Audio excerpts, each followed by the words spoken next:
Welcome to Psychoanalytic Perspectives on Racism in America. This series explores the enduring presence of racism and the psychoanalytic mechanisms that sustain it, drawing inspiration from key works and current research. Hosts Dr. Karyne Messina and Dr. Felecia Powell-Williams explore the complexities of racism through the lens of psychoanalysis as they foster a crucial dialogue on racial inequality. Here are your hosts. Today, we're going to talk about something that is very important, which is redistricting and how redistricting has really affected people and how it can weaken the collective power of any group. So specifically, the topic is who counts? The psychology of redistricting in America in 2026. I think the subtext for me is most people are conflict avoidant. That's why defense mechanisms are so prevalent. So while it may look like redistricting is about one thing, it actually is about something else. It definitely harms Black people, Latina people, older and Indigenous people, or any other marginalized group in the community. It's not by stopping them from voting. Some people think it has something to do with that, but by weakening collective power of their votes. Felecia, why don't you describe, if you can, I don't know you can, because we've talked about it, how this works, how redistricting works in your area. Districting in our area has been something that has continued for, and not that that it is happening now, but it has been something that has been ongoing and continuing as early as I can remember. We have had various groups, political groups. We have had just other individuals coming in that have been, reviewing different district lines, so to speak. And they go into the communities. Usually they travel by bus, very, large groups of individuals that will go through neighborhoods and buses and really look at the different ways in which the community could be redistricted. And in doing that, it does leave many of those community members, neighbors, citizens, not really knowing what's happening. And what usually does happen within those areas is that you have a population of people that, with age are no longer able to maintain their homes, no longer to maintain property taxes. And definitely when, they transition out of their homes and homes are left to, the younger generation, so to speak, the value of what has been worked for them to be in those areas does not have the same richness to it for another generation. So oftentimes, much of those homes, much of the area, those businesses tend to be taken up by others that have already planned to redevelop the community. And so in doing that, what we see here is that oftentimes as the community shifts, the ages shift, then there is the whole need to redistrict because all of a sudden, the community doesn't have the same face to it. And there are others coming in as the area is being developed with these new homes, $1 million homes, brand new businesses, and it just overshadows what the community was about, how it was built, the history of the community. And it is very traumatic because it does bring back historically the whole idea of racial segregation voter suppression. It brings all of those pieces in because now the community does look different. And they're able to justify politically, we need different representation here. We need to redistrict. We need to change the lines. We need to make them either smaller or expand them. And so it does seem to be a very painful way of removing historically what has been there for a community. But it also brings in individuals that, really want to maintain some level of power and control. And we may not think of it as a way of improving an area, but also we may need to think about it in a way of taking away something that has really belonged and has grown into the identity of any culture, any race that has really built, something that is so powerful for their own community, and how easy it is for someone to say, let's redistrict. You have no power. You have no authority. Well, that's very informative. Thank you for that. Let's talk about the psychoanalytic defenses that come into play. And I'd like to start with a little story. So I have some friends who have a granddaughter, and I believe she's 5 now. And no matter what you say to this little girl, this precious little girl, she says, no, I'm not. If you say, oh, Moretti, you look so pretty today, she'll say, no, I don't. If you say, oh, I think you like cookies. Would you like one of these cookies? They're special for you. She'll say, no, I don't want it. Everything is no. No, I'm not. No, I don't.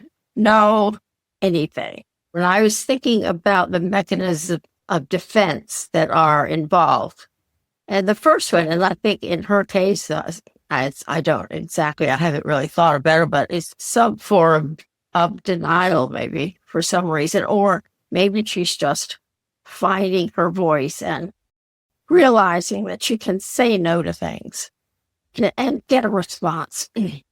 So many Americans believe that racial discrimination in voting is largely a thing of the past, that we're not segregated anymore. So this is something I've heard people say this, that isn't a current problem anymore. Karyne, what are you talking about that for? That's just not relevant. There's so many other things that are more important. And, this is denial front and center to me, because it protects people from thinking about the painful emotions of reality. I know. And as I said, I don't know what the little friend of mine, I don't know her reasons. I'm her parents' friend, not her analyst. But in the case of many people, it is denial. When they say, well, it doesn't exist anymore. It used to, and it's unfortunate, but it doesn't exist. And that's just not true. It's all over the place. And we keep doing it. So what about splitting, Felecia? What are your thoughts about that? Another psychoanalytic defense. Yes, I'm still stuck here with denial, but in regards to splitting, because they go hand in hand, we do have to take into account, just the political discourse and, and how it increasingly divides many of the Americans into just these rigid categories, Karyne, of just real Americans. And just how there's this threatening outside, or we could call them outsiders. And so in many cases, we can keep in mind that communities are really geographically divided in ways that intensify racial and political polarization. And I guess the question would be, how might the defense mechanism of splitting contribute to the emotional climate surrounding redistricting? Well, I think if you come right down to it, it's the good group and the bad group. That's what, in the minds of some people, I mean, that's what splitting is. In countries where people don't allow immigrants to come into their country, or they try to remove them, it's because they're in the bad group, and the people of the country who were born in the country, they're the good group. It's hard for me to say that anybody could break people down in categories like that, but unfortunately it happens. And then we could go in thinking about even gerrymandering, can be a psychological reinforcement, and how these divisions with that and just separating communities as well. And it really deepens that tribal identity. And so I think that is something really important for us to think about, and that even with splitting, it weakens the empathy and increases suspicion between groups. We've seen that, and we see that happening, not just with redistricting, but we see that happening with what we hear from psychoanalytic points of view, how we see that even in ways in which we could think about, just theoretical ways, is drive theory, more important than ego psychology or self-psychology? Or, how might we think of object relations? What, the splitting there, the moving out and bringing in something else.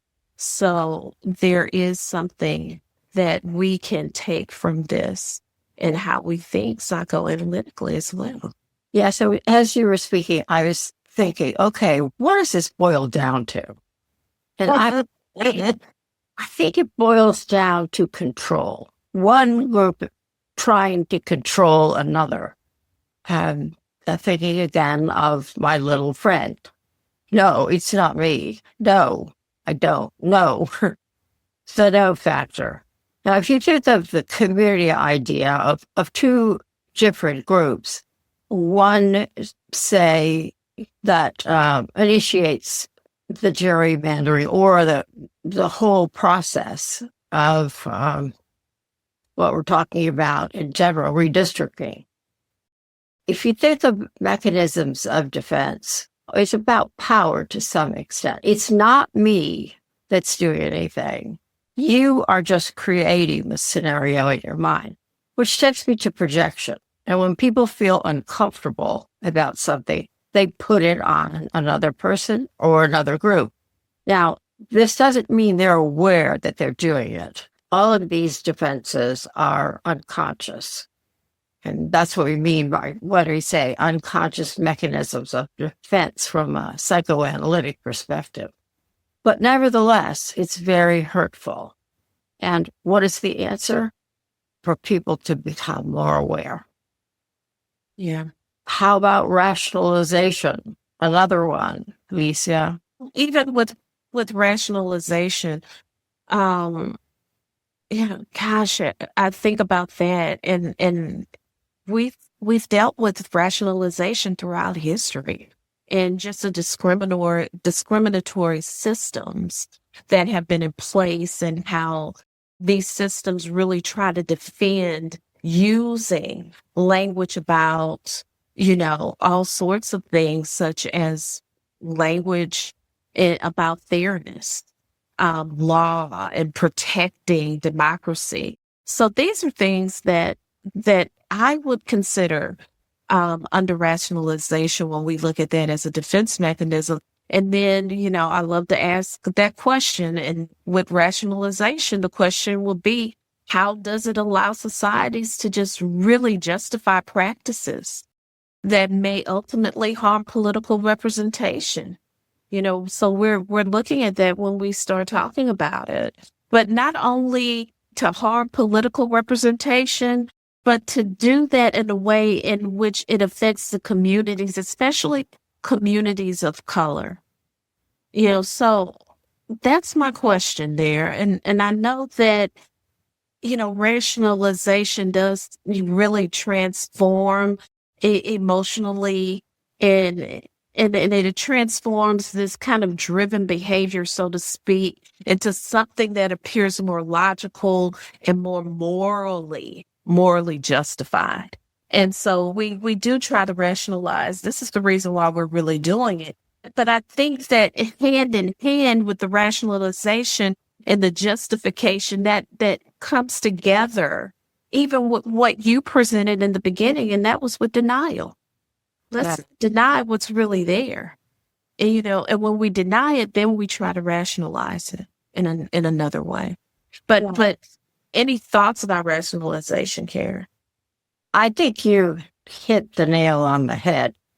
I was thinking about it. All these things I was thinking how connected, at least with regard to redistricting, these mechanisms of defense are, how similar they are. I was thinking of omnipotent control. Now, that might sound like it's totally different, but it's about one group being in power, being uncomfortable with another group, and then trying to eliminate that, not admitting it, but they try to eliminate the uncertainty and vulnerability through dominance, through power, through manipulation of electoral maps. Now, again, this is unconscious. Well, I think most of the time it is, but it also could be conscious if they know that they're just going for power. But sometimes people can be duped into acting a certain way by others because this is my personal belief, but I see it all the time in my practice. I think most people are conflict avoidant. So if they end up with a powerful person who says, well, we have to do this because X, Y, or Z, I think they often don't even think through it. They just go along with it because they don't want to displease the person in power. Well, Karyne, I started to think about it from a developmental standpoint as well. As we're looking at these defenses, I think it does leave us in a place of having to address those unconscious fears and desires and anxieties that really exist there. And that, the emotional conflict, when we start thinking about omnipotent control, really takes us back to the fear of losing dominance, the fear of losing power, the anxiety about change, and also just the whole component with attachment to, a collective identity. Those are three pieces that perhaps we really need to think about because developmentally, that's what happens. These are things that oftentimes we see within our own work with our own patients and things that they bring in. But also, just a desire for security and recognition, and so when all of this has been formed, so to speak, and we look at that, and then something comes in to disrupt what has developed, then it does create a very powerful conflict within. And so, yes, unconsciously, things start to shift and move around and emerge into these ways in which it is uncomfortable for us. It is uncomfortable to look at the reality, to hold what we're feeling and thinking inside of ourselves. And so we do, tend to have all of these parts, even the omnipotent control. And then I start thinking about scapegoating and what that leads us as well. And how with scapegoating, then we have all of these periods of social instability and economic stress that comes. And even with that, you got the racial tensions, which often begin to form and be more prevalent also. And just how minority groups are usually blamed for many of these broader societal problems that tend to exist. And then, how do we begin to just kind of, shape our political conversation, shape any conversation about race and representation? So I think scapegoating does that. It causes us to shape it and to redirect it and to form conversations in different ways in order to, not take that ownership of what's really happening in the moment. As you were talking, I was thinking about how these mechanisms of defense, they can blend together, at least in the context of this topic. Oh, definitely. Because as you were speaking, I was thinking about intellectualization, and that can be connected to splitting, but it's also a way of making everything. It's sort of intellectual cognitive process. Oh, we're doing this because it's really important for the community. We need to make sure everybody votes. There are no feelings involved at all. No affect. It's all in one's head, so to speak, not in one's heart. So if you think about things in any situation, especially this, or in many others, when people just intellectualize things, they just talk about the content, the subject matter, and they don't deal with the idea of, oh, how are these people going to feel? What is this going to be like for people? Are they going to be represented in their states by the people in Congress and state senators? What would that feel like if they don't feel represented? Feeling parts out of it. It's just intellectual. It's a disruption of community. Absolutely. We've spoken about that in previous podcasts. We've talked about Martin Luther King's book. It is a disruption of community. If we look at it from a psychoanalytic standpoint, whenever there is a disruption of what one knows, what one exists in, what makes one more comfortable, even if there's a use of defense mechanisms to stay in a comfortable place, and that gets disrupted. It creates chaos. It creates conflict.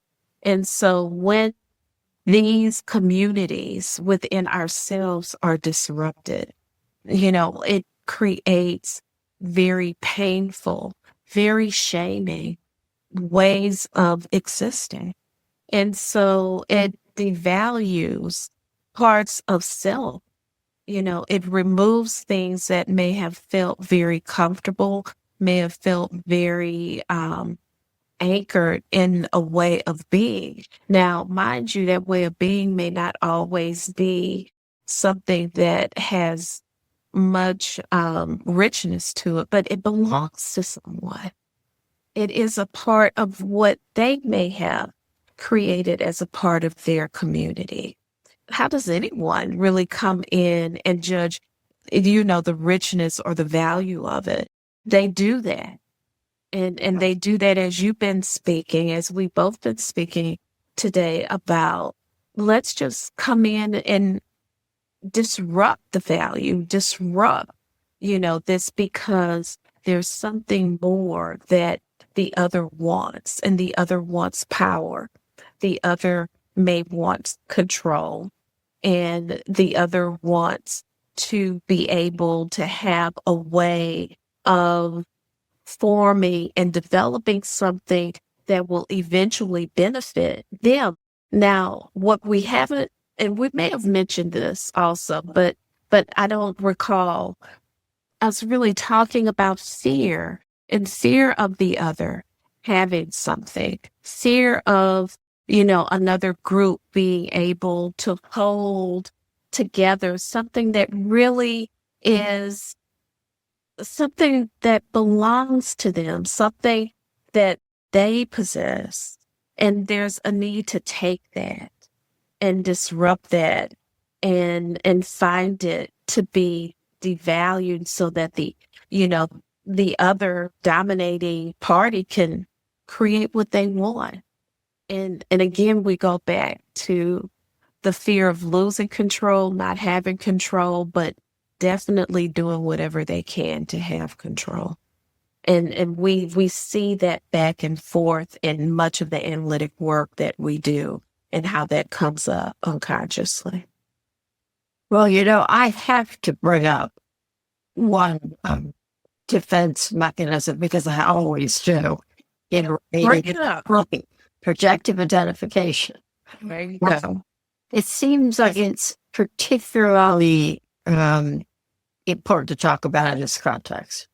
If a person has a feeling that they're uncomfortable with, it's much easier to project it onto somebody else and to say, no, it's not me, it's you. And then that's projection.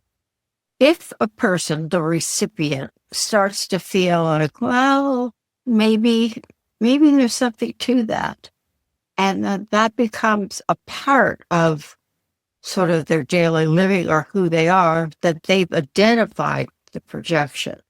Now, in this case, if somebody tries to sell the idea of redistricting, and people at first say, no, this is not, no, you're gonna devastate our community. But then person A continues to rationalize how great it is. They could start to take this on and think, well, maybe it is good. Maybe I should think about it differently. Maybe my need for community that will be split up, maybe it's not so important. So they start to take that on and act in ways that would be perhaps like person A would be acting. That's identification with either the aggressor or with the projection. So I just wanted to add that because I think it's present in so many aspects of life, and definitely in the case of gerrymandering and also redistricting. Yeah, I totally agree. You have a final thing that you would like to talk about in terms of a defense or something else, Felecia? I found myself drifting to the playground. I found myself just thinking about the different, my own memories of being on the playground at school, and thinking of how there were all of these different communities, kids that enjoyed playing different things. And although we were doing different things, we were a larger community with these smaller sub-communities, but we could be together without destroying what was being developed and what was being created within our own mind. And how can we continue to support that in our analytic work, to support that we can all be on the playground together, and that we can all have different ways of playing and have our different communities and be able to find that richness and be able to find the value without destroying a community just because someone wants to dominate it and control it. And so that's the thought that I'm holding, and holding that we as analysts can really think about this, and not only think about it within our own consulting, think about it outside in our analytic communities, our centers and institutes, but then to think about it as we've spoken about it this morning. How do we begin to look at it from a political standpoint as well, and what's happening? If that still trickles down into the work we do analytically. So I find that as my thought, and what I could lend to, what's happening here with us in our community, and how we can look at all the different parts, Karyne, of what we do together and what we do apart. Well, thank you so much for that. And thank you for the playground metaphor, because it takes me back to the little girl again, and thinking about what might be in that small child's mind. Maybe it's her way of saying no Don't tell me who I am. Don't tell me what I like to eat. I am a person in my own right, and I want to keep that right. And I know things about myself, and I want to be able to maintain a sense of self. So in a very small child, maybe it's a way of saying, no, don't put that on me. I'm a person too. Thank you so much for listening. If this was valuable to you, it would be wonderful if you would subscribe to our channel and also pass this information on. Thank you very much.